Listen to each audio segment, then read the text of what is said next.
¿qué tal? Esta es una reunión con especialistas. Este espacio se llama Filosofía y Educación del Instituto de Formación Docente número 24, carrera de Matemática e Inglés. Y estamos con 3 especialistas para una mesa titulada Postdata, Desiderata y Big Data de las sociedades de control de Gilles Deleuze. Tenemos acá a mi derecha en la pantalla a Rafael McNamara, abajo está Matías Soich y a la derecha abajo Julián Ferreira. Los presento. Los 3 están formados en la Universidad de Buenos Aires. Son los 3 grandes especialistas en Gilles Deleuze. Forman parte del grupo La Deleuziana y forman parte de Ideas, revista de filosofía moderna y contemporánea, de la Red Argentina de Grupos de Investigación en Filosofía y de Rajif Ediciones. En el caso de McNamara, doctor en Filosofía por la Universidad de Buenos Aires, se desempeñó como docente en muchas universidades. Actualmente está trabajando en la Universidad Nacional del Comahue. Julián Ferreira es doctor en Filosofía por la Universidad de Buenos Aires y París. ¿8 o 10? 10. 10. Investigador independiente de CONICET y profesor de la Cátedra de Antropología Filosófica de la Facultad de Filosofía y Letras de la UBA. Y Matías Soich es licenciado en Filosofía y doctor en Lingüística por la Universidad de Buenos Aires. Se dedica también al análisis del discurso, los temas de diversidad sexual, identidad de género, discriminación y exclusión social. Se desempeña como docente en la Cátedra Análisis de los Lenguajes de los Medios Masivos de Comunicación del Departamento de Letras de la Facultad de Filosofía de la UBA. Forma parte de RedLab y del Bachillerato Popular Mocha Trans. Bueno, tremenda mesa tenemos entonces. Hemos preparado unas preguntas para que ustedes nos profundicen el pensamiento de Deleuze, más allá de las malas clases que puede dar este profesor, como es habitual. Y la primera pregunta sobre la postdata sería: ¿cuáles ideas de la postdata de Deleuze les gustaría enfatizar? ¿Consideran que en relación con el texto se han tomado ciertas ideas en desmedro de otras? Es decir, ¿qué es lo que a ustedes en particular les gustaría subrayar del texto? Quizás diferenciándose un poco de las lecturas habituales que se han hecho sobre este texto y sobre este filósofo. ¿Quién toma la posta?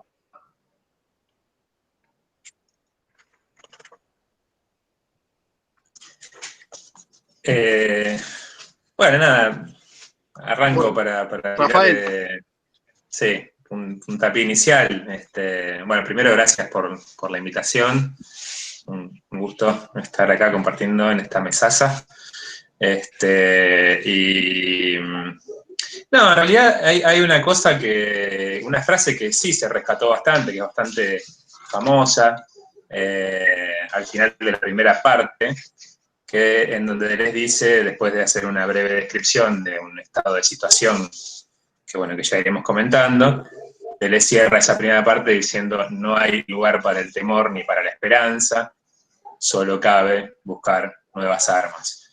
Entonces, digamos, si bien es una frase que es bastante citada, muchas lecturas actuales me parece que la citan, pero se olvidan la primera parte, que es que no hay lugar para el temor ni para la esperanza. Es decir, no cabe sacar conclusiones apresuradas acerca de este diagnóstico que hace Deleuze, acerca del carácter bueno o malo de la situación, ¿no? Sino, nada, la situación hay que pensarla en toda su complejidad. Entonces me parece que muchas lecturas se quedan mucho con la arenga cuasi revolucionaria de hace falta buscar nuevas armas, pero se olvidan de la primera parte, que es que no hay lugar para el temor ni para la esperanza. Es decir, este estado de situación de la sociedad de control, eso, ¿no? Hay que pensarlo y no sacar conclusiones apresuradas acerca de si es todo una situación apocalíptica o demoníaca o maligna con mayúsculas, o benigna, que bueno, eso sería raro de decir. Lo que se suele decir es que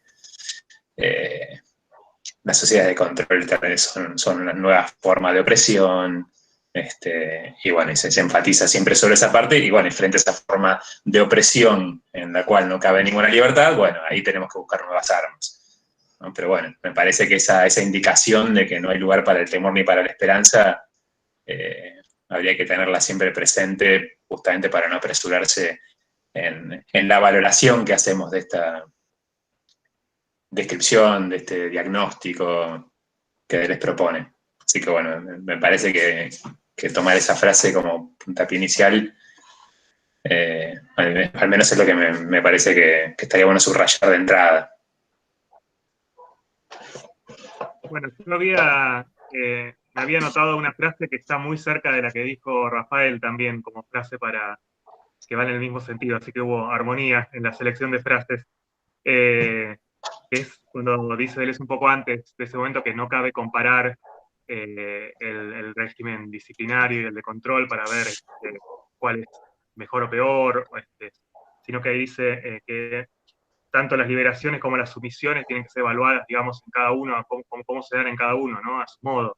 Y lo tomé también, me parece interesante por lo mismo que dice Rafael, esta cuestión del no, digamos, no precipitarse en moralizar de alguna manera los diagnósticos, sino, bueno, en evaluarlos, ¿no? Primero en pensarlos, en evaluarlos, qué implica cada uno en sí mismo de esos regímenes o de esos estados. Así que, bueno, hubo ahí coincidencia.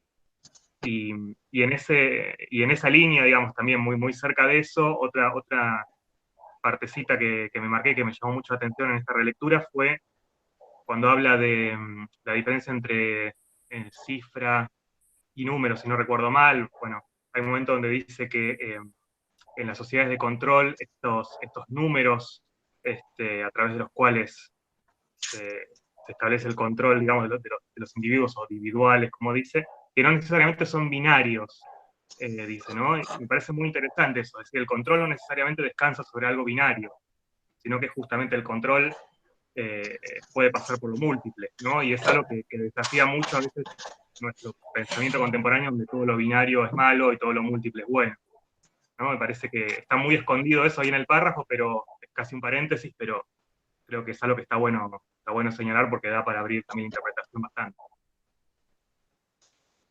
Sí, y al revés, Mati, en realidad. Además, digo, son las dos cosas. Por un lado, en cierto sector del pensamiento lo binario es malo y lo múltiple bueno, porque en realidad mayoritariamente, lamentablemente, tiende a ser al revés. Todavía lógica binaria podemos decir que es muy fuerte en el sentido común, como en el aspecto de la discriminación se nota muchísimo, pero efectivamente, entonces lo que está marcando eso es que hay algo en la sociedad de control que tiene que ver con lo múltiple, que tiene que ver con romper lo binario, y ese sería un aspecto, podríamos decir, nuevamente, ni positivo ni negativo, en definitiva, para evaluar, para ver qué pasa, para ver cómo se configura nuevo. Y si vamos a ir a las frases del final, agotando ya creo el final, es la frase final, también es bastante célebre, que los anillos de la serpiente son más complejos que las madrigueras, los topos, y me parece que en ese sentido, esa sería la idea. Esto es mucho más complejo. Parece que hay lo que sí pareciera haber en la comparación de sociedades disciplinarias y de control, un énfasis muy fuerte en la gran complejidad.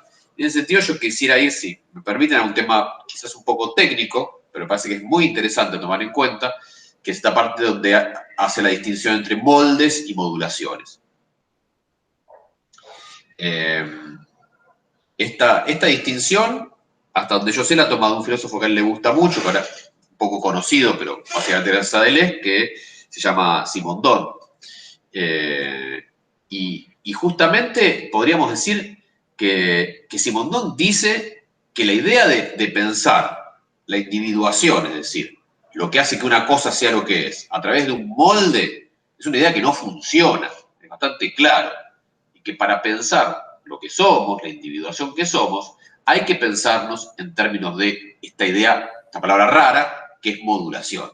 Entonces, me parece que un aspecto muy importante a tomar en cuenta es que el rasgo característico de estas sociedades tan demonizadas, porque aclaro, yo me inserto en esta idea que dijeron Matías y Rafael, de que no hay que demonizar. Claramente, demonizar las sociedades de control, ante todo, no sirve para nada. Segundo, no tiene sentido. Tercero, no es lo que está diciendo Deleuze. Entonces, un elemento muy claro de esto, es decir, la lógica de las sociedades de control, que es la modulación, es la manera en la cual Deleuze, siguiendo a su amigo Simondon, dice que hay que pensar las cosas como son. Para decirlo simplemente, la idea del molde es la idea de que para pensar lo que es un ladrillo, tenemos que pensar, por un lado, la grilla, la red de madera, supuestamente, y después la arcilla que se le vuelca adentro, ¿no? Entonces tenemos los agujeritos, tiramos la arcilla, esperamos que se seque y tenemos ladrillos. Esto solamente sirve para dar cuenta de los ladrillos. En cuanto queremos dar cuenta de cualquier realidad más compleja, ya no nos va a servir más. Y por otra parte, como dice Deleuze y Simondon, supone lo que queremos pensar. O sea, solamente nos sirve el molde y la arcilla para pensar el ladrillo si ya tenemos el molde, ya tenemos la arcilla y ya tenemos el ladrillo. Ya tenemos todo lo que queremos pensar, nos sirve. Ahora, cuando vamos a pensar algo nuevo, algo que no existe o que está formando, deja de funcionar. En ese sentido, me parece que las sociedades de control, la idea de las sociedades de control lo que nos permite es pensar nuestro mundo. Último ejemplo, muy a la mano de todos, creo que es el tema de las redes sociales. ¿No? Que las redes sociales son malas, las redes sociales son buenas. ¿No? Está como esta cuestión. Ah, no, Facebook nos controla. Ah, no, Facebook nos libera porque nos permite subir el video y denunciar lo que está pasando. Bueno, ni una ni la otra. Los algoritmos de las redes sociales es el modo en que se está configurando lo que somos. Y dentro de ese modo, me parece, tenemos que tratar de manejarnos. Sí, con el tema de la modulación.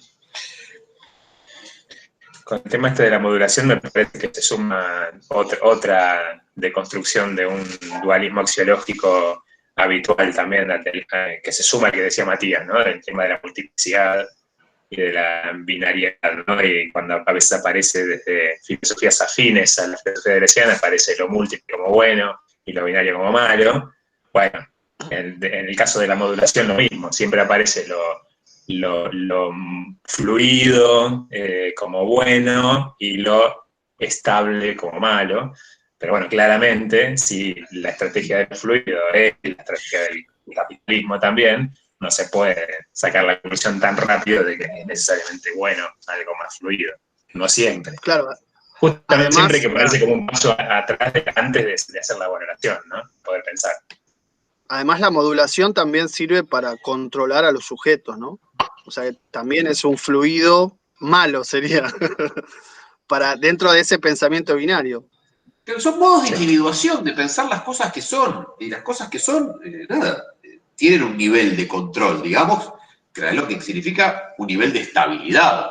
A lo que estamos llamando control-dominación es esta cuestión de que esos flujos, ese movimiento incesante, encuentra situaciones de estabilidad, en el caso de los moldes, y metaestabilidad, una estabilidad más precaria, el caldo de las modulaciones.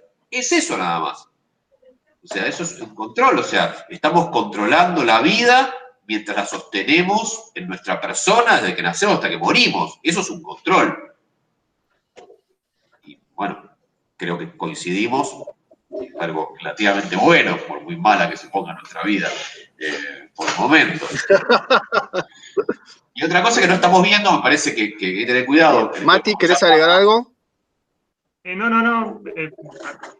Que siga Juli, por ahí agrego algo después, pero no. Prohibir el caso, Mariano, lo que estamos hablando es el tema de, porque por el momento decimos, ojo, el binario, bueno, nadie piensa tampoco que la sociedad disciplinaria fuera una panacea, creo que eso también estamos de acuerdo, ahí me parece más. Las sociedades disciplinarias tampoco estaban buenísimas, o sea, estar en la cárcel, en la escuela, en la familia, tenía sus sufrimientos, pero también tenía sus liberaciones, porque también la escuela, no solamente forma en el sentido malo, sino también forma en el sentido bueno. O sea, pensar que un alumno no pase por la educación, porque la educación es un sistema de encierro, bueno, me parece, Mariano, acá sabe más que nosotros, claramente. tiene sus aspectos incluso liberadores, la educación formal, respecto a estar suelto en tu casa donde andas a ver lo que te está pasando.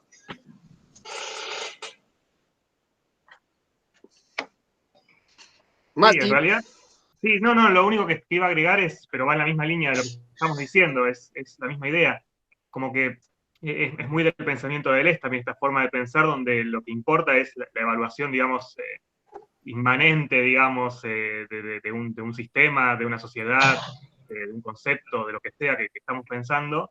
Es, bueno, evaluarlo, examinarlo en su funcionamiento, desmenuzarlo con el pensamiento, etcétera.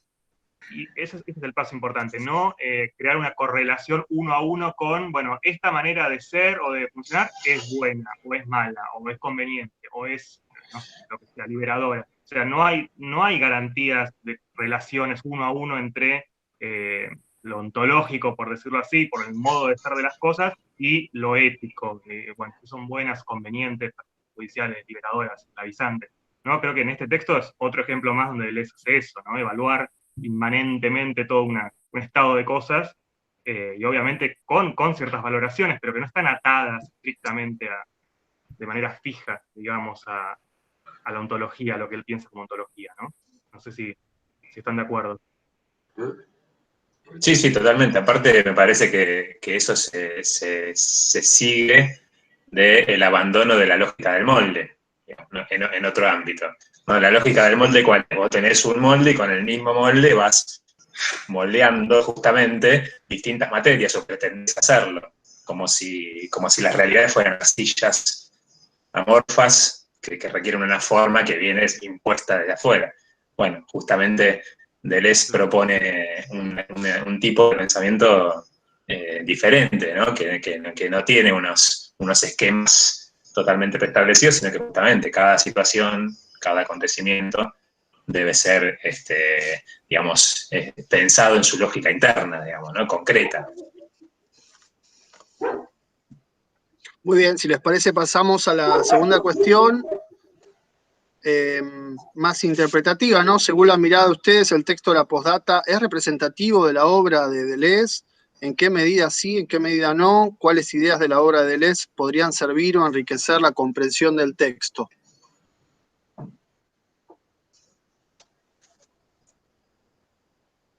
O sea, para introducir un poco, digamos, Deleuze es muy conocido por este texto y muchos creen que hablan de Deleuze hablando solamente de este texto, pero tiene una obra súper prolífica, enorme, de muchos libros muy importantes, y ustedes son especialistas justamente en esa obra. Entonces les quería preguntar en qué medida les parece que este texto, muy breve, además muy sintético, es representativo de la obra de Deleuze o no, o en qué aspectos y en qué aspectos no. De hecho, un poco de lo que vienen hablando ya refleja un montón de cosas. Por ejemplo, la reposición de la ontología deleuziana no está tan clara en este texto, me parece, ¿no? ¿Están de acuerdo? Sí, Sí, hay que desmenuzarlo. Sí. Hay que traerla. Sí, cuando decimos lo de modulación, vos fijate que no lo explicamos. Y no lo explicamos porque para explicarlo habría que traer toda la ontología de Deleuze entera, básicamente, que es donde están todas las obras más complejas en el sentido.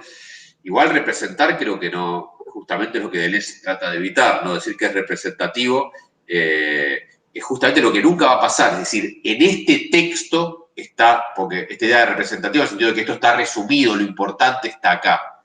En el sentido no, pero sí lo que hay es muchas referencias y conexiones, y como vos decís, y por supuesto que ir a otras obras de Deleuze te puede enriquecer este texto, y además cierta perspectiva de este texto, que es bien interesante porque se mete en esta cuestión de los modos de poder contemporáneos, que quizás en otras obras de Deleuze no están tan tratados, te puede permitir una lectura de la otra obra que te dé más interés, sobre todo cuando se pone difícil. Sí, quizás sí se puede decir que sea representativo de esta manera que tiene Deleuze de acercarse a cualquier fenómeno que analiza, ¿no? Digamos, tiene la ontología ahí un poco escondida o sutilmente metida, digamos, pero bueno, tiene esta forma de evaluar que decíamos antes, no moralista, ¿no? En ese sentido me pareció un buen ejemplo, o una representación linda de cómo piensa Deleuze o cómo le gusta a él acercarse a las cosas, pero tal cual, como dice Julián, ¿no? Que uno empieza a rascar de abajo de cada uno de los conceptos que aparecen ahí, como modulación, molde o cifra, consigna, digamos, hay un montón de elementos, individuo más, incluso, ¿no? Digo, hay en otras obras que son más densas, como, no sé, yo pensaba mucho en Mil Mesetas, ¿no? O en el Antiedipo, que tienen esta cuestión, por ejemplo, de, bueno, cómo pensar la individualidad y la sociedad, ¿no? Lo que llaman molar y molecular también, de alguna manera están ahí resonando, aunque no estén explícitamente en este texto más breve. Sí, que tener en cuenta, ya que Rafael. Mariano lo pone en relación al resto de la obra, que es un texto muy tardío y bastante coyuntural, es del 90, y después del 95, el primer libro de ese es del 53. Entonces, también es natural que todo su pensamiento, toda su ontología esté de fondo, él ya la tiene súper armada en textos mucho más densos, y bueno, no necesita reponerla, sino es como, en cierta forma es como que la pone a jugar en un análisis presente, digamos, ¿no? Pero no necesita reponer los textos ontológicos densos que están en las obras de los años 60, 70, etc.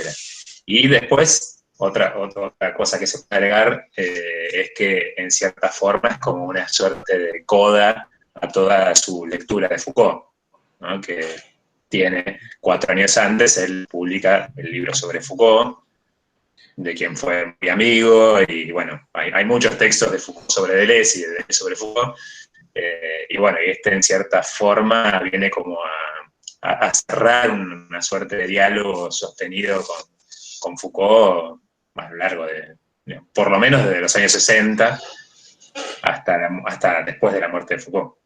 O sea que, bueno, para ampliar lo dicho en este texto, quizás ir a las clases sobre Foucault que están editadas ahora y al libro sobre Foucault también puede ser quizás un buen ejercicio. No, igual si van a ir, yo creo que tendrían que arrancar desde la primera y recitar todas. O sea que si le gustó este texto. No son muchas. Si contamos las clases, que serán 30, 40 libros, que más se leen relativamente rápido. No, mentira, sí. No se leen rápido. Y está lleno de guiños. Eso es muy interesante, esto que decía Rafa de Foucault. Fíjense, hay una frase también muy linda y muy misteriosa que dice: por todas partes el surf ha reemplazado a los viejos deportes. Y esta frase remite a un concepto muy célebre de Deleuze, que es el concepto de pliegue. ¿Por qué? Porque dice Deleuze que cuando él escribió el libro del pliegue, le recibió muchas cartas de mucha gente que decía: el pliegue soy yo. Entonces decía, por ejemplo, Asociación de Plegadores de Papel, decían: somos el pliegue. Y la que a él más le gustó, te lo cuentan en el abecedario, que si no lo vieron, recomendamos un reportaje de 9 horas donde va tratando diferentes temas de Deleuze, una entrevista televisiva, que es muy interesante. Entonces, y ahí cuenta también que el que más le llama atención es los surfistas. Que los surfistas le dijeron: el pliegue somos nosotros, porque nosotros navegamos el pliegue de la ola. ¿No? Ese movimiento donde el surfista va avanzando dentro del pliegue de la ola.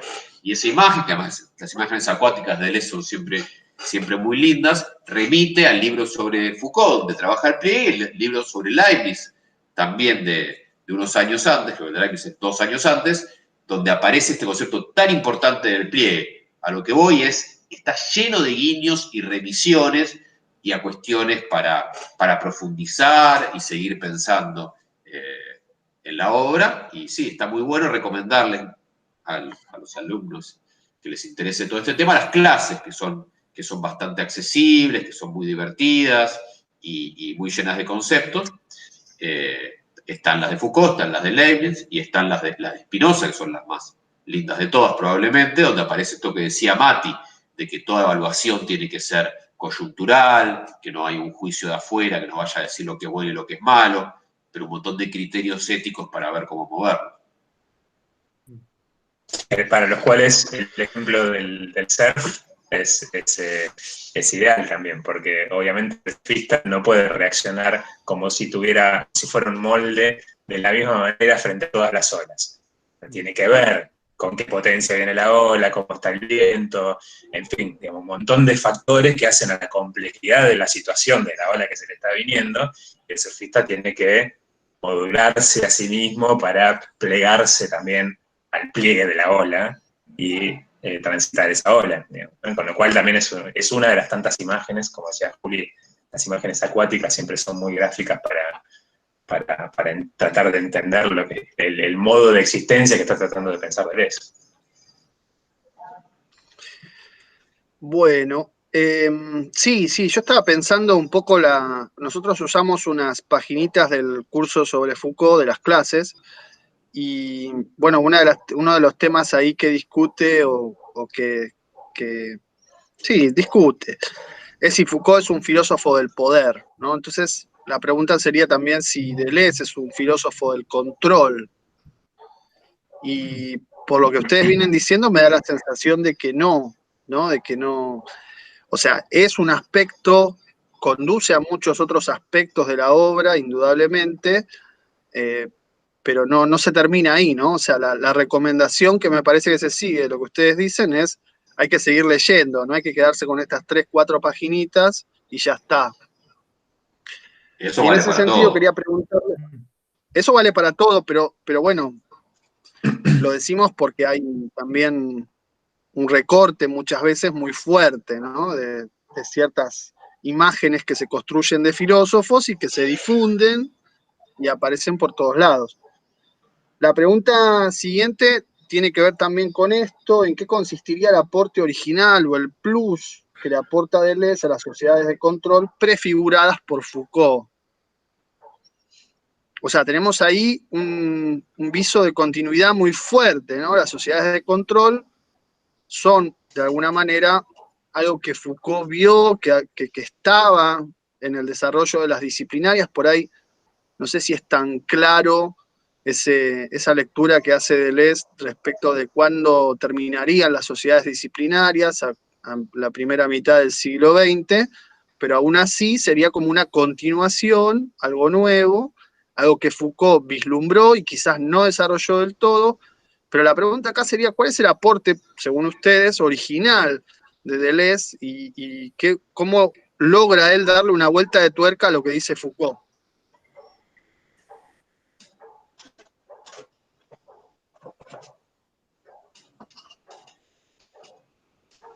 Bueno, ¿quién quiere empezar? Bueno, digo yo, en realidad, esta idea de que las sociedades disciplinarias ya estaban siendo superadas está claramente en Foucault. O sea, no hay ninguna duda de que Foucault no analiza el poder hasta las sociedades disciplinarias, porque esta idea muy popular de la biopolítica es justamente el dispositivo social que sucede a sociedades disciplinarias. La biopolítica también le llama en sus clases sobre seguridad, territorio y población, los dispositivos de seguridad, que son dispositivos sumamente actuales, porque los vemos claramente en obra vinculados a la pandemia ahora. O sea, todos los dispositivos que se pusieron en obra en torno a la pandemia están descritos claramente por Foucault en seguridad, territorio y población. Y también acá aparece esta cuestión que venimos charlando desde el principio, con lo que hizo Rafa, que tiene un aspecto muy positivo. O sea, decimos que los dispositivos se pusieron en obra ante la pandemia, estamos hablando también no solamente de control, como que los hay y son problemáticos, pero también de cuidado y de preservación, que también los hay y son necesarios e interesantes. Entonces, ¿qué le podríamos decir que le agrega a los largos desarrollos que hace Foucault en torno a la biopolítica?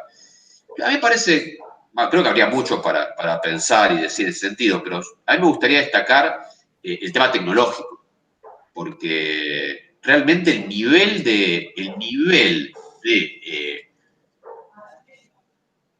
visionario, porque este texto es del 90. En el 90 no había internet comercial, o sea, para que nos entendamos, o sea, el mundo en el cual vivimos, del cual parece estar hablando tan tecnológico. Claro.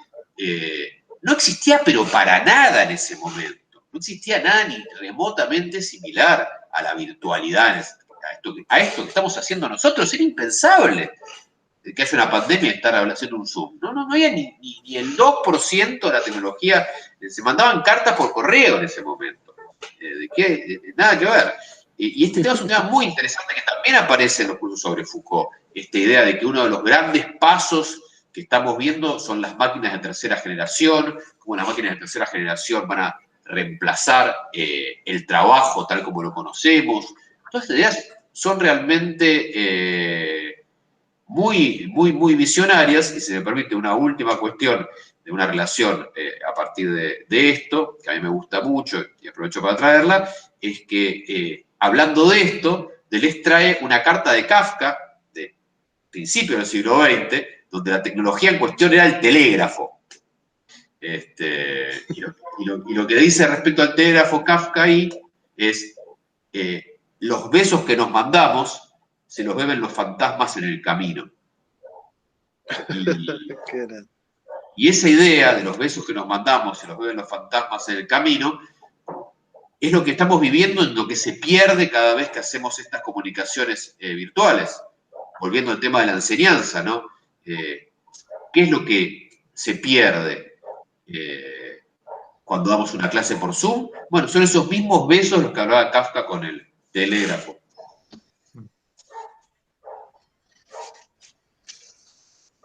Sí, creo que esta cuestión... Rafa o Mati, ¿quieren?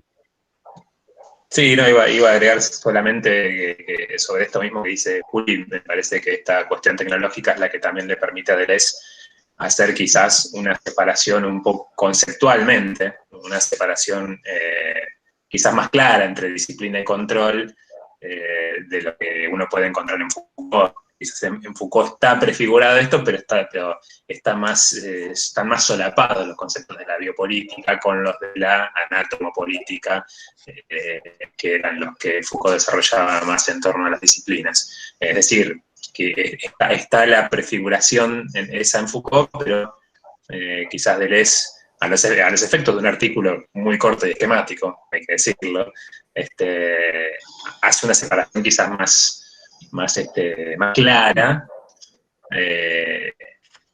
repito, a nivel conceptual, porque en las cosas mismas está todo mezclado. Entonces me parece que eso está muy relacionado con el tema de la tecnología, y también, bueno, parece que lo que le aporta es justamente lo que hablábamos antes, ¿no? Toda su ontología que está detrás, que si bien es muy afín a la de Foucault, también tiene todos estos elementos, por ejemplo, la relación con Simondon y el tema de la modulación, la individuación, que bueno, que son propiamente deleuzianos y que ponen el énfasis no tanto en la determinación y en la normativización del poder, como sucede en gran medida en el pensamiento de Foucault, sino también en todo lo que corre por debajo de eso y se escapa, pero al mismo tiempo es capturado por flujos que pueden ser liberadores o pueden ser más opresores también, ¿no? Siempre repetimos esto de, bueno, no apresurarnos a juzgar en términos de bueno o malo, pero sí hay una ontología del devenir, si se quiere, más marcada en Deleuze, y eso está en ese texto. Y eso es una impronta propiamente deleuziana que se diferencia bastante, en mi opinión, del pensamiento de Foucault. Perdón, quisiera meter una coda a lo que dijo Rafa, que me parece una aclaración muy importante, porque lo dijo al pasar, quisiera enfatizar el tema de que no hay una era. Esto en Foucault es clarísimo y yo creo que en Deleuze también está presente, a pesar de que en el esquema de este texto no se vea. No es que primero vinieron las disciplinas, se acabaron, ahora vino el control y no hay más disciplina, sino que, y el tercer dispositivo del cual habla Foucault, que acá no está presente, es el legal jurídico, que tiene que ver con la ley, el soberano, el Estado, etcétera, etcétera. No es que, o sea, puede ser que hay una dominancia del control en este momento, pero no quiere decir que no hay más cárceles, no hay más escuelas convencionales, no hay más familia, no hay más Estado. O sea, todos están entrelazados y entre todos configuran la realidad. No hay que pensar que una cosa se supera. Entonces no leamos vigilar y castigar porque habla de algo que ya no está. No, que leámoslo porque claro, sigue pasando también. Obviamente también está el profesor mirando a los alumnos desde adelante del aula.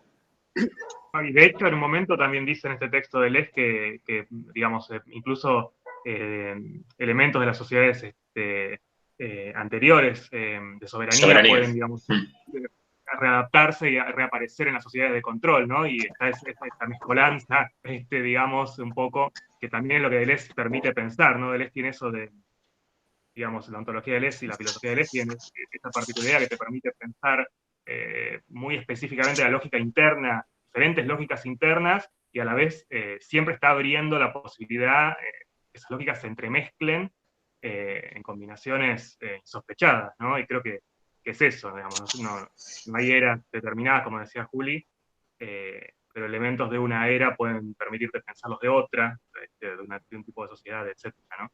¿Y sabes dónde se ve mucho eso? En un caso actual, muy reciente, que leí justamente el otro día, el tema donde se entremezclan, el caso de Julian Assange, este hacker que liberó información clasificada, donde justamente lo que él hizo está muy vinculado con las autoridades de control, que es mostrar informaciones que circulan informáticamente, con toda la tecnología y todo este aspecto muy de control, pero el castigo que se le está dando a Julian Assange tiene todos los rasgos de la soberanía. El hecho de este ataque contra el Estado hay que castigarlo de forma espectacular, en forma cruel y espectacular, que hace recordar por momentos a las primeras páginas de Vigilar y Castigar. Esta cuestión que leí el otro día, que lo hacen ir por otro camino donde tarda 1 hora en llegar, entonces está 1 hora dentro de un camioncito que lo lleva muy chiquito, todo encerrado, o sea, mirá lo que vas a sufrir por haber osado a poner en riesgo al soberano, al Estado y a su ley positiva. Bueno, esto hay una imagen que también me acordé, pero no es exactamente igual para nada, ¿no? Pero hace poco en Estados Unidos el Congreso convocó a los 4 grandes, a Google, Facebook, Amazon y el de iPhone, ¿cómo se llama? ¿Es la marca? Apple. Los 4 CEOs, digamos, estaban ahí compareciendo, bueno, virtualmente, ¿no? No sé si había alguna presencial. Y fue muy impresionante ver cómo los diputados o senadores, congresistas estadounidenses, los interrogaban, digamos, por prácticas, competencia desleal, por aprovechar las posiciones monopólicas de sus empresas para bueno, incidir en el mercado, digamos, de manera turbia, y era muy impresionante verlos sentados, digamos, parecía el banquillo de los acusados, ¿no? Aunque era el Congreso, y también ahí estaba el Estado muy presente interpelando a las grandes corporaciones en un escenario bastante inaudito, ¿no? Claro, por eso también tiene que ver con el tema de las armas. ¿Cómo? Cuando hablamos de las armas, cuando Rafa mencionaba la frase de buscar nuevas armas, ojo, que las nuevas armas también no excluyen las viejas armas. O sea, el hecho de buscar una cuestión modular, de relaciones múltiples, etcétera, etcétera, no quita la necesidad de tener un Estado que trate de poner en coto a esta gente. Sí, y también pensando un poco en las sociedades de soberanía y lo que decían ustedes en Kafka, ¿no? O sea, cómo en realidad la justicia en general tiene un modelo vertical de soberanía, muchas veces arbitrario, unilateral y demás. Lo de las armas también es como un guiño a Marx, ¿no? También, y a la filosofía de las armas.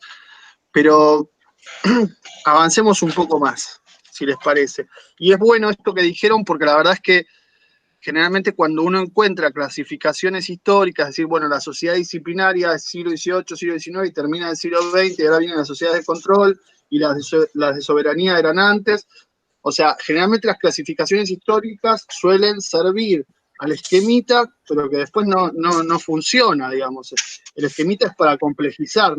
Cuando uno simplifica, tergiversa, y esas ideas siempre son tentadoras porque son accesibles y didácticas, pero después hay que darle una vuelta de tuerca y no quedarse atrapadas en ellas. Bueno, vamos a la siguiente pregunta, un poco más literaria. ¿Por qué Deleuze elige a Burroughs? ¿Se pronuncia así? Burroughs. Burroughs. El de Almuerzo Desnudo como referente literario de las sociedades de control, y no, por ejemplo, otras obras que son muy potentes, que son distópicas, que pueden también dar a entender por una buena imagen lo que es una sociedad de control, por ejemplo, 1984 de Orwell o Un Mundo Feliz de Aldous Huxley.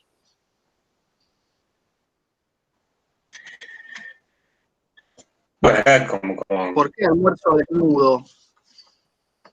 sí, como cuestión preliminar, aparte que está buenísimo. No, cuestión preliminar hay que decir que para Deleuze, sobre todo este Deleuze tardío, fue enfatizando cada vez más una íntima relación, que a veces dice una relación un poco misteriosa entre el arte y la política. Entonces, bueno, la literatura aparece ahí como un poco al pasar, pero bueno, no es un gesto que Deleuze hace mucho en distintos textos, ¿no? Esto de traer obras artísticas. Y en el caso de Burroughs en particular, a mí me parece que hay muchas cosas en su literatura que más afines al pensamiento de Deleuze que esos autores que mencionaste, Mariano. No solo por lo que dice, sino por cómo lo dice y por el estilo de escritura de Burroughs, el estilo más experimental, el estilo, digamos, escribe distopías, podríamos decir, Burroughs, pero basta abrir las primeras páginas del Almuerzo Desnudo o de casi cualquier otro libro de Burroughs para darse cuenta que estamos también ante una suerte de modulación, como decíamos antes, de la propia escritura.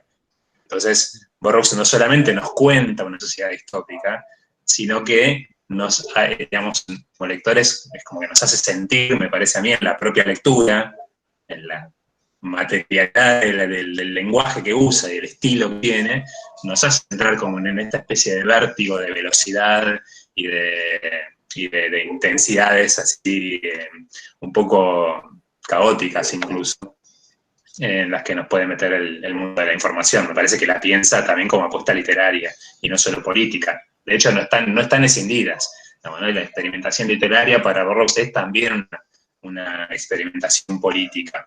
Y me parece que es un aspecto interesante para pensarlo con Deleuze. Sí, de hecho, las otras dos obras, 1984 y Un Mundo Feliz, que están buenísimas, pero tienen una escritura que es mucho más, más representativa en el sentido deleuziano, ¿no? Hay una historia contada más linealmente, con un lenguaje que, bueno, es accesible, digamos. O sea, a nivel de la forma creo que pierden eso que está diciendo Rafa, no lo pierden, no pierden ni ganan, no tienen eso.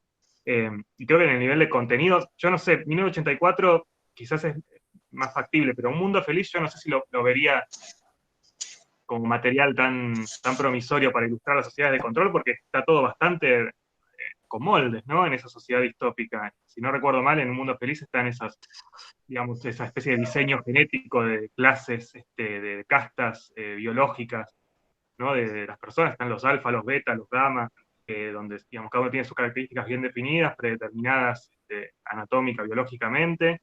Es una sociedad mucho más rígidamente estratificada.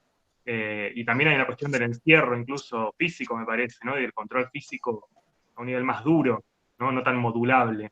Y en 1984, quizás no tanto, pero creo que también estaba la cuestión del encierro, digamos, la vigilancia mediante cámaras, mediante micrófonos. Hay una cuestión, yo la leí hace relativamente poco y me acuerdo percibir esa sensación física de encierro, de no poder desplazarse en los personajes de 1984, ¿no? De estar siendo espiados constantemente. Quizás igual admite una lectura más deleuziana, pero bueno, creo que no permite ese juego por ahí más interesante que señalaba Rafa, ¿no? Sí, yo creo que son obras más cuadradas también en el tipo de dominación que plantea, digo. Pero eso respecto a la relación de Deleuze con esas que podría tener con esas dos obras. Pero lo que podemos encontrar para mí en Burroughs también que lo hace tomar es lo que veníamos charlando, el tema de la tecnología. O sea, hay como una paranoia tecnológica muy fuerte en Burroughs y muy sofisticada. O sea, vos en 1984 es una tele en tu cuarto con un tipo, o sea, es una cosa anticuada. Además, es anticuadísimo el tipo de tele, como además es medio soviético, o sea, que ya era anticuado para su época. Acá son micrófonos que tenés insertos en la piel, en la cabeza, que se te meten adentro y te transforman a vos mismo. Y la relación, yo no me acuerdo tanto del Mundo Feliz, pero creo que había una droga que era muy importante, sí. Creo que esa una otra de Huxley. Y era una droga como vos te dan la droga y vos ya te quedaste tranquilo. Las drogas, que es un tema muy importante en la obra de Burroughs, de hecho, una de las dificultades del almuerzo desnudo es toda la jerga de drogadicto, que bueno, o no se maneja o es muy anticuada, una mezcla de esas cuestiones. El tipo de relación con las drogas también tiene que ver con una cuestión mucho más compleja, sofisticada, y también vinculado con el deseo, porque también aparece el deseo del drogadicto de drogarse, y no que alguien te impone y te lo pone para quedarte tranquilo. La búsqueda de la droga, la búsqueda de tecnología. Me parece que toda esa mezcla tiene que ver con los anillos de la serpiente, la complejidad del modo de control. Sí, la búsqueda. ¿no? En un mundo feliz, la droga no se llamaba Soma. Soma, sí. Sí. Pero es cierto lo que dice Juli, es más tranquilizante, digamos, no abre toda esta dimensión experimental, medio paranoica también, ¿no? Es cierto que las dos otras distopías son más rígidas, son más cerradas y le imprimirían un nivel de negatividad y digamos, de cosa sombría, de vida sombría, que en este caso no se da. Sí, sobre todo, y además la idea de que, fíjate que son esquemas todavía muy soberanos en un punto, porque siempre como hay un gran hermano, un alguien ahí que te está controlando. Acá el control no está en manos de nadie. No es que hay una persona que lo quiere cagar. Oh, perdón, ponemos un pip ahí. Sino que realmente es inmanente, diría Deleuze. O sea, el control tiene que ver con la misma lógica de funcionamiento de los individuos que forman parte del sistema, no de un dominador y un dominado. O sea, me parece que ese aspecto también aparece muy fuerte. Sí, son Rafa armas quería decir algo. Sí, no, sí, iba a decir, bueno, en un momento Deleuze habla de buscar mecanismos de interrupción del control, y esa idea es muy de la literatura de Burroughs, y de buscar, digamos, estas nuevas armas de las que habla Deleuze, no están en otro lado, no están fuera de la sociedad de control, o sea, están metiéndose en esa lógica, como si uno fuera un surfer que está surfeando esa ola y está viendo cómo viene esa ola para surfearla justamente, ¿no? Para escaparse de la ola. Digamos, la forma, en todo caso, de sobrevivir es aprender a surfear. Y bueno, y el arte en Deleuze tiene mucho de esta apuesta por la interrupción de la lógica del control, ¿no? Y eso está de manera explícita en Burroughs, de usar estas tecnologías para generar nuevas conexiones, nuevas formas, tecnologías que rompan un poco con el circuito, el circuito que los poderes proponen de la información, por ejemplo, ¿no? Que es un tema muy presente tanto en este texto de Deleuze como en la obra de Burroughs, ¿no? El tema de la información que circula como un virus, digamos, ¿no? Impregnando toda la sociedad y modulando subjetividades, ¿no? Entonces, bueno, es como en esa maraña donde hay que meterse a buscar las nuevas armas, y bueno, me parece que en Burroughs eso está clarísimo. Bien. Bueno, una pregunta sobre la distinción del capitalismo que aparece hacia el final de la segunda parte del texto.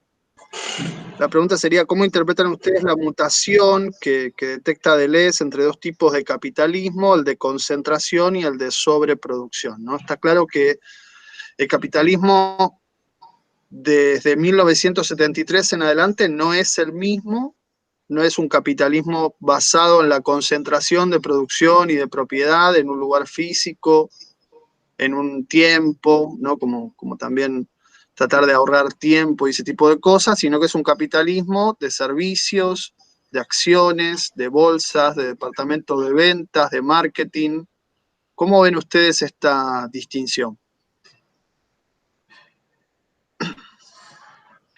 Creo que ese aspecto es el otro aspecto, podemos decir, fundamental de cualquier análisis que podamos hacer de la realidad. O sea, el pasaje lo podemos llamar del capitalismo productivo al capitalismo financiero.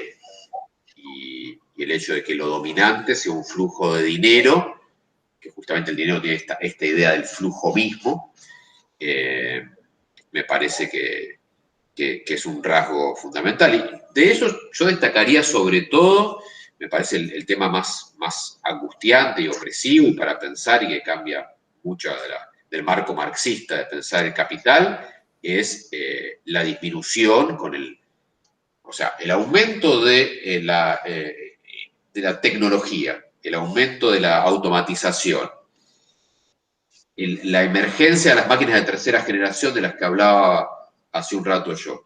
¿En qué contexto de Foucault trae la idea de las máquinas de tercera generación de Deleuze? En el contexto de la muerte del hombre, en el contexto del fin del trabajo como fuerza de la finitud constitutiva del hombre para Foucault.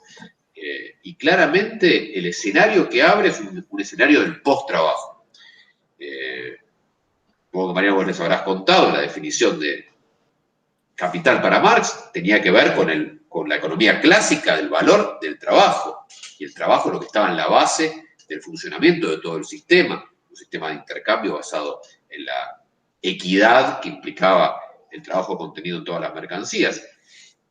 Ese tema tiende a desaparecer y en un punto podría desaparecer y el capitalismo funcionaría igual sin trabajo. Esa es la idea terrible y cuasi apocalíptica que tenemos ahora. El futuro no necesita seres humanos trabajando para funcionar.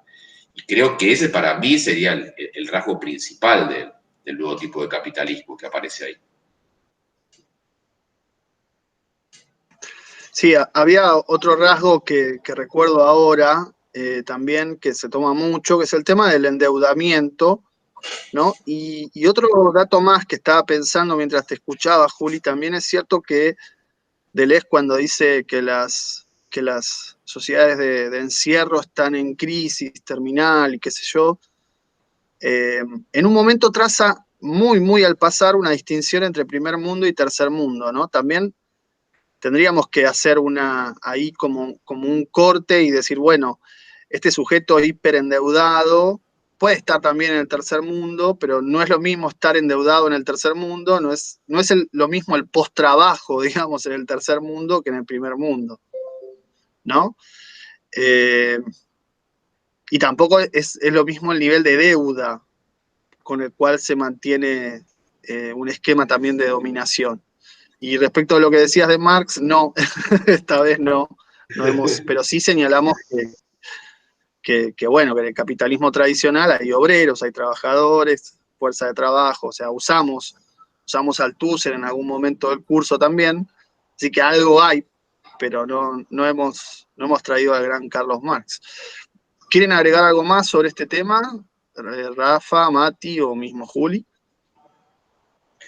No, yo únicamente decir que acá en este punto se ve una vez más lo que veníamos diciendo antes, de cómo Deleuze trae un viento de cola, podríamos decir, de temas que viene investigando hace años. Y bueno, hay que decir que en Deleuze hay toda una teoría del capitalismo que se viene desarrollando, por lo menos desde sus textos, de manera explícita, desde sus textos de los años 70, en donde presenta, digamos, junto a Guattari, en el Antiedipo, toda una teoría del capitalismo como un nuevo sistema que se maneja con flujos, con la conjunción de flujos descodificados, y bueno, con toda esta cosa que decíamos antes de la mitología del devenir, Deleuze la pone a funcionar también, casi 20 años antes de este texto, que estamos mencionando de la postdata, la pone a funcionar en función de la interpretación del capitalismo, ¿no? Con lo cual ahí también hay toda una serie de desarrollos previos muy densos, muy voluminosos, que bueno, que Deleuze acá no los menciona, pero para quien le interese hurgar un poco en su obra, están ahí también. Sí, ahí el Antiedipo tenía esta cuestión también de las máquinas, ¿no? Máquinas por todas partes, que aparece ya en la primera página, y entonces cuando habla de capitalismo habla de plusvalía maquínica. Plusvalía maquínica en los 70, donde Marx era una figura mucho más importante, es como una barbaridad, o sea, es como para reprobar el final. O sea, vos vas y decís que las máquinas producen valor, y bueno, vuelvo a marzo, es imposible. Marx te corre con un palo por todo Londres. ¿Por qué? Porque básicamente esa es la distinción fundamental entre capital variable y capital constante. el trabajo humano produce valor, las máquinas, que son capital constante, no producen valor. Eso, digamos, el ABC. Y en ese lugar está metiendo la cuña en el Antiedipo ya del Lesco Guattari, y eso es lo que reaparece acá, medio camuflado, de esos términos medio raros en las distinciones entre capitalismo. Muy bien. Bueno, me pasan una pregunta de la tribuna acá. A ver qué dicen. ¿Son malas las sociedades de control? Un poco esa pregunta fue contestada, quiero decir, a la tribuna, pero se agrega otra. ¿Cómo evalúan ustedes a los filósofos actuales que detestan todo tipo de control en este contexto de pandemia? Y acá tendríamos que decir que nos parece que son malos, pero no podemos decir eso. Por petición de principio. Claro, no se puede. No, a mí me parece que son visiones parciales. Bueno, perdón. ¿Alguien sí. se anima a contar un poquito de esto? Porque en realidad no es tema de la materia, pero hay toda una serie de filósofos de raíz o de ascendencia Foucaultiana que, ni bien lanzada la pandemia, se han declarado manifiestamente en contra de todo y ven todo como un atentado a la libertad. Estoy tratando de tirar así un contexto rápido. Y hubo también, eso es otro dato curioso, un montón, digamos, de filósofos que rápidamente intervinieron en el debate de la pandemia recién empezado. Y bueno, un poco está esta educación a las sociedades de disciplina, a las sociedades de control, o sea, hay algún trasfondo ahí atrás que está dando vueltas, y siempre con esta idea de, bueno, esto es malo. Yo sé que ustedes no simplifican tanto, y entonces está bueno que nos cuenten qué piensan de esto. ¿Es malo o es bueno, no? Porque también algunos, creo que Zizek fue uno, ¿no? Como que salieron a afirmar, digamos, que bueno, que la pandemia iba a traer una corrosión del capitalismo, digamos, muy fuerte, ¿no? O sea, que podía ser liberadora en un punto de toda la dinámica que trajera, y también fue muy a principios de la pandemia. Spoiler alert, no. No vino súper bien. Lamentablemente.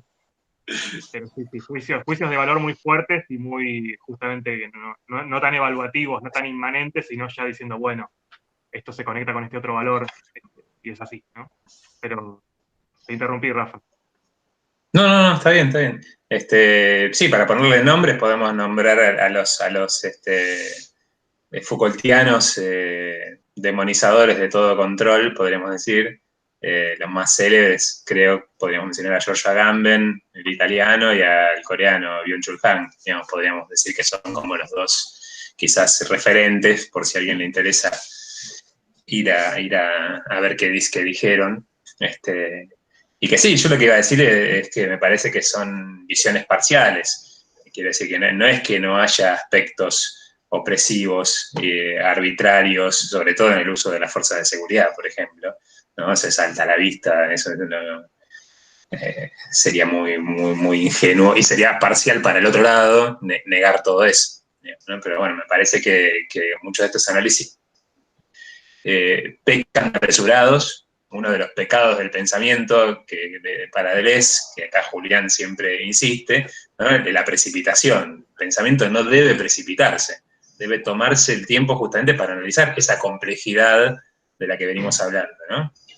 Entonces me parece que estos autores, quizás también en artículos que son muy periodísticos, no necesariamente en el sentido peyorativo, sino en el sentido de que, bueno, que requieren cierta simplificación, como es el artículo que estamos comentando también de Deleuze, requieren cierta simplificación, y bueno, pero han caído en algo que me parece que no cae, que es en tomar la parte por el todo, digamos. Es decir, bueno, hay un aspecto que a mí me parece terrible, opresivo, que anula libertades, la vigilancia, etcétera, y bueno, me agarro solamente de eso y digo, bueno, esto da cuenta de todo, de la complejidad de la situación, que es justamente anular la complejidad de la situación, reducir esa complejidad, esa multiplicidad de factores a uno solo, y decir que pensar que con ese podemos explicar todo.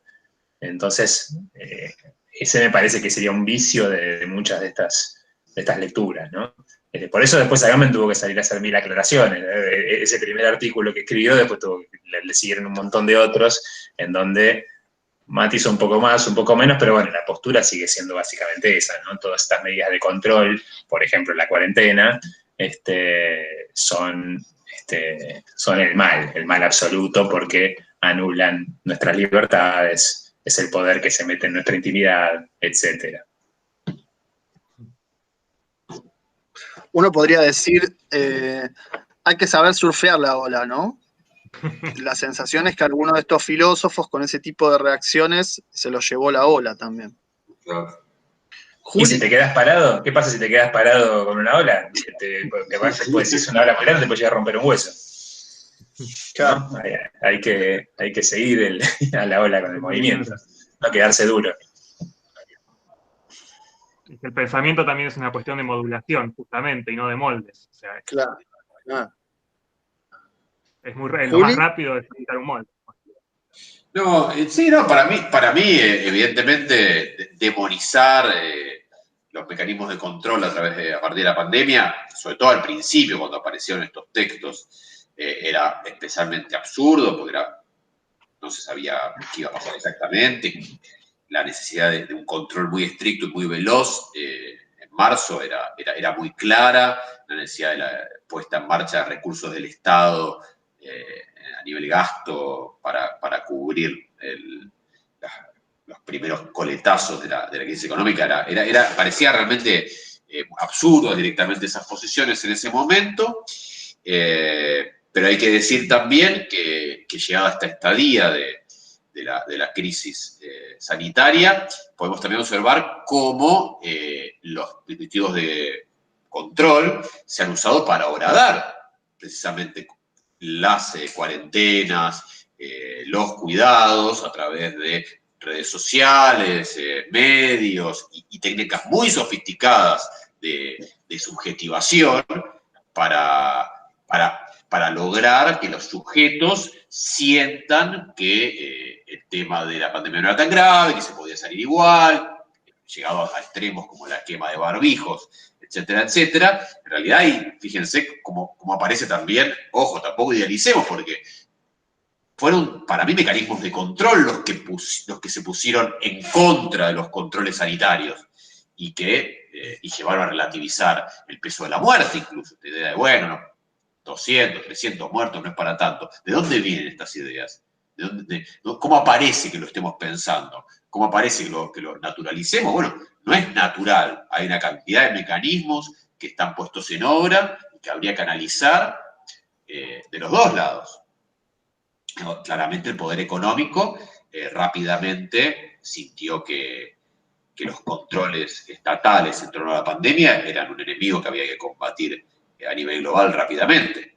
Así que eso se observó.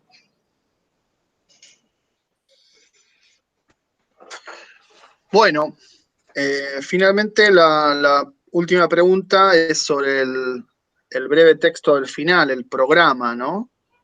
Que es muy breve, pero también muy significativo. Y entonces la pregunta es cómo valoran el programa de la postdata, cuál sería el legado o la desiderata en la perspectiva deleuziana. Se quedó corto Deleuze frente a las tecnologías del control del siglo XXI y, por ejemplo, frente al poder que se deduce del manejo de la información, ¿no? Llamado Big Data. ¿Qué les parece? Independientemente ya del contexto de pandemia, ¿no? Pensar que solo hoy todos nuestros datos están disponibles en una mega base de ingeniería de datos que cruza información de distintas fuentes y que puede obtener un perfil, ¿no? Yo sé que estamos medio en Black Mirror, pero digamos, la sensación también en algún punto es que hay como, y ahí la discusión que siempre damos no es el Estado, es el mercado el más interesado en administrar esa Big Data, ¿no?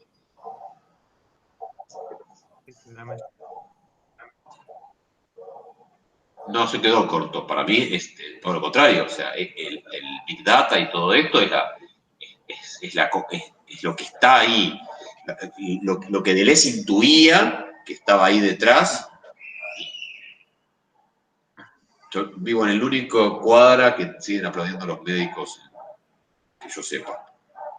Fuerte, fíjense. Bueno, Maravilloso.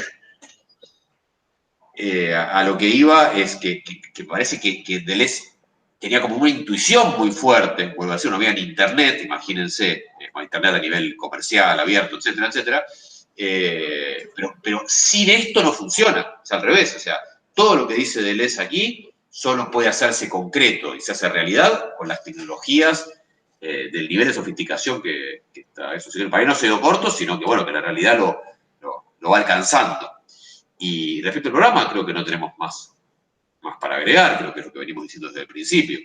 El programa es, esto nos da las herramientas teóricas para pensar lo que está pasando y hacer un diagnóstico del presente, que es la única manera de hacer una lucha efectiva contra aquello que yo no diría no nos domina, sino que nos hace vivir peor. Yo creo que los términos tienen que ser vivir mejor, vivir peor.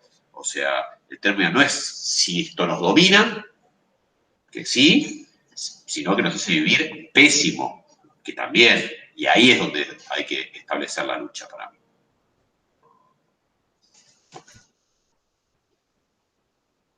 Sí, además creo que en ese sentido también en ese programa hay planteadas líneas, ¿no?, de indagación, de investigación, digamos, investigación no en un sentido solo teórico, sino en un sentido político, práctico, que claramente no están cerradas, ¿no? Son líneas abiertas que se podrían retomar hoy y agregar cuantas cosas más, la cuestión del género también, que hablamos de lo binario y lo no binario, los dispositivos de control o de disciplina respecto del género también sería un tema que sería bueno ver.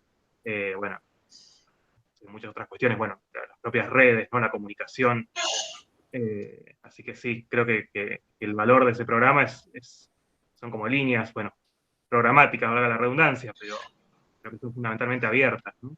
Creo que rescataría eso. Claro, sí, sí, yo justamente iba a apuntar en esa misma dirección, de líneas de investigación, podríamos llamar de investigación tanto académica como militante, por ponerle una palabra más ligada a la práctica política. Y bueno, y que ponen en acto, me parece, en esas últimas líneas, algo que Deleuze también dice en muchos lugares, que es parte, digamos, de una filosofía práctica, que es estar atentos a las fuerzas que golpean en nuestras puertas, ¿no? Dice Deleuze, que ya están ahí, pero quizás no están coaguladas todavía, pero bueno, uno puede hacer algunos diagnósticos si tiene un ojo fino, como claramente tenía Deleuze, de cosas que ya se están armando y que se vienen, y que, bueno, que el futuro de Deleuze, que somos nosotros, como decía Juli, me parece que lo viene confirmando. Y bueno, en ese sentido, ese programa sí está escrito en una suerte de trazo grueso, pero que es el trazo grueso propio de estar vislumbrando algo que está en un estado todavía difuso, y que todavía se está formando, ¿no? Entonces, es que justamente, de vuelta por repetir la misma metáfora, ¿no? Estar evaluando la ola en el momento en el que estamos adentro de la ola. No es una ola que ya pasó y que la tenemos filmada y podemos ver la filmación desde distintos encuadres y podemos analizar la ola como si estuviéramos afuera de ella. No, estamos adentro de la ola haciendo la evaluación durante el momento de estar arriba de la tabla, digamos, ¿no? Surfeándola. Adentro del pliegue, claro.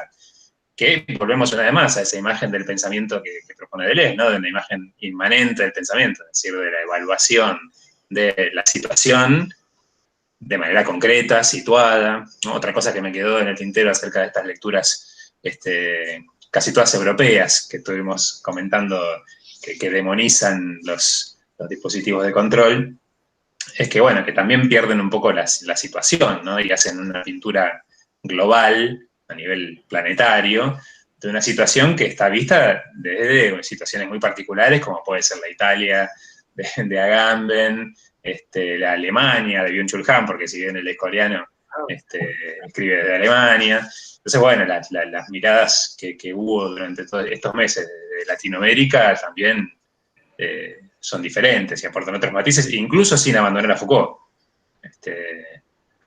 Así que bueno, ahí habría también, la lectura situada también tiene que ver con eso, me parece. Y bueno, y este programa de Deleuze me parece que sirve así como líneas de investigación que hay que continuarlas, hay que seguir y hay que reactualizarlas. Sí, yo estaba pensando en una cosa que había dicho Juli hace un rato, el tema de las redes sociales, ¿no? Cómo se modificó el concepto de redes sociales en esta pandemia. O sea, hasta esta pandemia las redes sociales eran el dispositivo de aislamiento, de fragmentación, ¿no? De mirarse a sí mismo, de narcisismo y ese tipo de autorrealización personal, etcétera, etcétera. Y ahora de golpe el aislamiento es cuidarse, y el cuidarse está directamente relacionado con cuidar a otro, y las redes sociales son un punto de encuentro fundamental. Entonces digo, cómo todos los valores que venían fijándose en una determinada dirección de golpe se dieron vuelta y están mostrando otra cosa, ¿no? Y lo mismo respecto que ustedes decían de las armas no están en otro lado. No es que hay que ir a buscar las armas a algún lugar, ¿no? Sino que está también en el mismo juego inmanente que mencionabas recién. Muy interesante. Bueno, creo que hemos dicho un montón. Yo les agradezco muchísimo. Deben estar agotados los Han espectadores. enriquecido las clases chatas de filosofía y educación. Si quieren agregar algo más, es este el momento, y si no, nos despedimos. No, muchas gracias, Mariano, por la invitación. Muchas Sí, gracias. muchas gracias. Muchas gracias. Bueno, acá cortamos la grabación entonces. Qué placer, qué lujazo, qué mesaza, como dijo Rafa. ¡Mesada!